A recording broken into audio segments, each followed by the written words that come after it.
Well, realistically, it's one of the craziest propositions of all time. He's constantly moving, and then punches are coming, and he loops punches around your guard, and he's constantly shifting his feet, and you think he's going to be there, and he's over here, and it's like this overload thinking. It's not a casual, relaxed fight where you can kind of move around and get your groove, and he's going to stay on the outside, and you're going to... No, it's just constant. For me, personally, I'm on a different level than everybody. And when it comes down to boxing, because Devin, he's a boxer.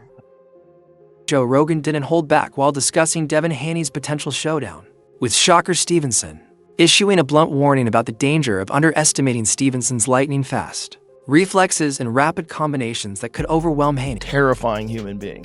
Terrifying. Every aspect of your senses at every moment. He's constantly moving, and then punches are coming, and he loops punches around your guard. This is like they're throwing insane money at people. They're throwing nutty sums of cash at people to make amazing fights happen. Like this has always been the hiccup in boxing, is that people don't want to fight certain people because they want to protect their record. The Saudis are like, how much? Everybody's got a price. Yeah, everyone's got a price. We've got the bank account. Shakur Stevenson further extended his legacy by earning a dominant unanimous decision over Teofimo Lopez to capture the WBO junior welterweight title, becoming a 4-division world champion and strengthening his position in the pound-for-pound discussion. Looked phenomenal, you know, dominant performance. What do you think about that? Man, he made it easy. You know, I was saying, like, if Tio was to fight more on a back foot and throw punches when Shakur throws, that's the only time you're going to get Shakur. But Tio, he has a habit of getting out of position all the time. He'll double up his right hand, turn square, or turn southpaw. That's not going to work, bro. That's not going to, you're not going to take up enough space to touch Shakur. Shakur's reflexes just, and his countering was just keeping Tio at bay. It was an easy night from round one for him. Shakur got the dub. Excellent. Appreciate your time, brother. Congrats, champ. Stevenson controlled the fight with flawless tactics and elite ring intelligence, landing significantly more punches and displaying a level of dominance that very few fighters have shown on such a big stage. Teofimo looked like a novice. I mean, that's how good he is. 120, 109, 108. I mean, just unbelievable. Unbelievable. Is that what you expected from Shakur? No? I mean, listen, I expected an incredible performance, but I didn't expect it to be completely one-sided. I mean, he won every round, in my opinion. It like the golfing levels was phenomenal. And I said to Bud, like, going into 12, he could do 40 rounds, Shakur. Like, never out of control, footwork, timing, shot selection. I actually think he could have stopped Teofimo if he'd have stepped on him. Teofimo looked like frustrated, just obviously busted up to the face.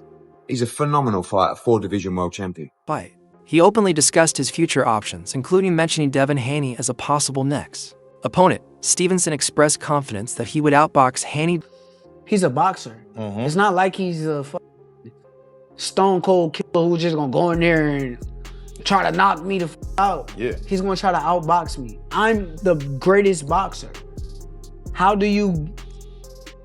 So that's how I feel about the fight. Yeah. But it all gotta make sense from a business standpoint. I don't like getting up here and negotiating against myself. And, for sure.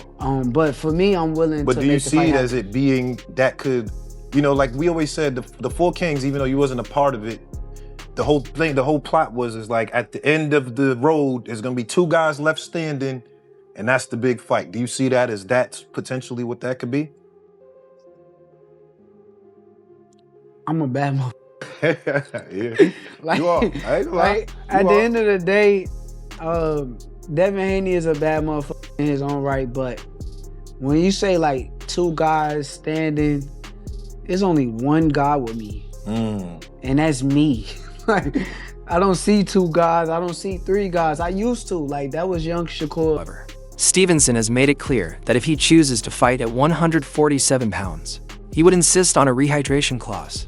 He believes size advantages can play a major role and wants fair conditions to ensure no fighter gains an excessive overnight advantage. I want me to come to 147, I'm coming in with rehydration clause. I don't even do that. But why am I going up to these guys' weight classes if I'm not planning on going there? So any of y'all want to fight me at 147? Yeah, rehydration. 10 pounds.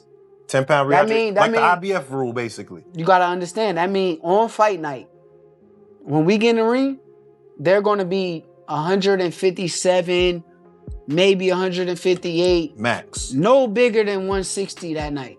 Right. I'm cool with that. So if we could get it like, all right, like the IBF But- rule, 10-pound rehydration. Yes, but think about it. If there's no rehydration clause, these guys going to give it up to 170 pounds. Yeah, 175. I'm in the 140s on fight night. Yeah. So if I'm 140, they 170. Bro, what am I in here wrestling around with these? Right. Come on. Joe Rogan also expressed strong confidence in Shakur Stevenson, stating that even without a rehydration clause, it wouldn't change the outcome. Rogan believes Shakur's skill, speed, and boxing IQ are so high that he would still outbox opponents at 140. Nothing. But and there's some sort of a rehydration clause. Listen, kids, it ain't gonna matter. He's not gonna come in drained. What he's gonna do is just do extra cardio, and that's just gonna make him more dangerous. He's gonna be terrifying. Terrence. Crawford has praised Shakur Stevenson's ability and suggested that some fighters hesitate to face him, implying that many boxers are reluctant to fight Stevenson because of how difficult he is stylistically and technically. Why certain fighters didn't want to take the chance to step in the ring with this fighter. He's great. A lot of people started saying, oh, he's a runner, he's this, he's that. Just to detour people from being excited to see him fight because he's not knocking people out and all that crazy stuff. But they would see why people really don't want to get in the ring with him come tomorrow. I know you've shared the ring with him, sparring plenty of times. What makes Shakur Stevenson great? What makes him different? What makes him, I don't want to say an ilk of yourself, but in the same kind of era, the Bud Crawford era, he's got a Shakur Stevenson era coming through. Everything. The offense, the defense, the poise, the rhythm, the distance, the timing, the punch placement, the react time. Like, I can go on and on. You know, the toughness, the grit, the grind. Like, he's amazing, you know, and tomorrow he will show. How do you think it ends tomorrow night? Do you believe that Shakur Stevenson can stop Teofimo Lopez? Because people aren't really talking about that. Listen, if T.O. get out of line, you know, he can get hurt, you know. But I see Shakur outboxing him to a decision, a unanimous. Stevenson said he believes he is simply too good for fighters at 135 and 140 pounds, as he has beaten everyone placed in front of him in those divisions. He feels his talent, speed, and technical skill separate him from the competition, which is why fans are now demanding he move up to 147. Shakur explained that people want bigger challenges for him because he dominates at lower weights, and a move to welterweight would create the most exciting matchups, while proving his skills translate to any division. 9 interviews. Stevenson has also made it clear that the fight has not happened yet because the money offered was not sufficient. He explained that a matchup of this magnitude requires proper financial terms, especially given the risk involved when two elite fighters face each other. Shakur emphasized that this is not about avoiding competition, but about ensuring the business side reflects the importance of the fight. For Stevenson, the money has to be right. 147 thing, because it's like, okay, oh, he's better than everybody at 135, 140. Sure. Nobody could beat him, so now we got to test him out at 147. That's how. Because he that good. Yeah, but you know that though. That's the. But tell me I'm that good then. Tell me I'm that good then. Yeah. If that's how y'all feel, tell me. I want to hear it. Yeah, I like that. I will say yes, you are that good. And when people are that good, we want to see a resistance fight. That's all we saying. And that's what I thought Tio was going to get. And we ain't get that. Damn. Damn, y'all. We got to find another one. I feel bad for y'all. Because y'all going to be waiting for the rest of my career. Like, God damn. We want to see some. It ain't going to happen. The most y'all going to ever get is Zepeda. That was y'all best hope and chance at getting Zepeda? resistance.